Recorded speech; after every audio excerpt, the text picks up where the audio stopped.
तपाईँ विदेशमा हुनुहुन्छ भने पनि घरमा म्याडमलाई चाहिँ किताब पढाउनु होला। किन पढाउने भन्दाखेरि म्याडमहरूले किताब पढ्नुभयो भने तपाईँका बच्चाले पनि किताब पढ्छन् अनि तपाईँको म्याडमले किताब पढुन्जेलसम्म असल संस्कार सिक्नुहुन्छ र तपाईँको घर सुखी हुन्छ।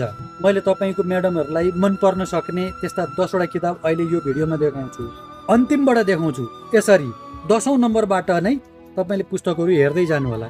के छ हेर्नुहोस् है। 10 नम्बर अनुषा हुमागाईको बिउजिएको सास, 9 सीमा आवासको महायुग, 8 कृष्ण धरावासीको राधा, 7 अखण्ड भण्डारीको बोरा, 6 प्रगति राईको थाङ्ग्रा, 5 जीवन काँडाकी फुल झमक घिमिरे, 4 हरिबोल काफ्लेको यशोधरा, 3 अमर नेउपानेको सेतो धरती, 2 डाक्टर नवराज केसीको स्वस्पर्श, 1 डाक्टर नवराज केसीकै शून्यको मूल्य।